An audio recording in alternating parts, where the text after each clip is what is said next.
In the stillness of the night, a killer lurks in the shadows, unseen, unheard, yet leaving a trail of horror in his wake.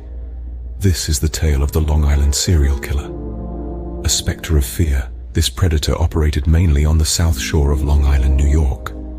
His hunting grounds were the dark corners of society, the places where the vulnerable are often overlooked. His victims were predominantly associated with the world of prostitution, people whom society had already marginalized. The year 2010 marked a grim discovery, the finding of 4 bodies all carefully wrapped in burlap sacks. This chilling discovery was the first indication of a serial killer on the loose, a realization that sent a ripple of dread through the community. But who was this shadowy figure, striking fear into the heart of Long Island? The answers may surprise you. The Long Island serial killer's reign of terror began much earlier than anyone expected. In the late 90s, a sinister undercurrent began to ripple through the heart of Long Island, New York.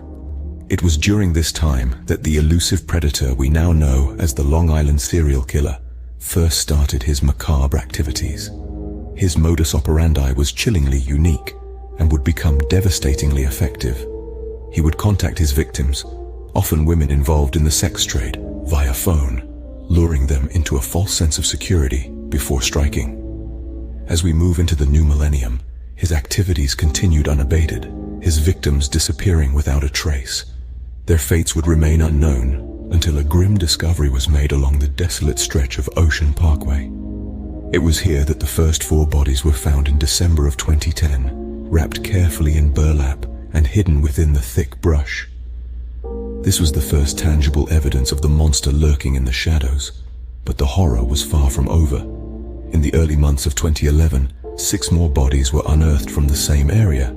Each displayed the same chilling hallmarks of the same killer: careful disposal, burlap wrapping, a seeming disregard for human life. The grim tally was rising, but still, the identity of the killer remained elusive. Perhaps the most chilling aspect of this tale came in the form of a phone call. The killer, displaying a level of audacity that defied comprehension, made a call to one victim's sister. The chilling conversation, a twisted game of cat and mouse, only served to deepen the mystery and amplify the terror. Through it all, the Long Island serial killer remained a phantom, a faceless predator lurking in the shadows. Despite the mounting evidence and the growing body count, the identity of the Long Island serial killer remained a mystery. The fear he instilled, however, was all too real.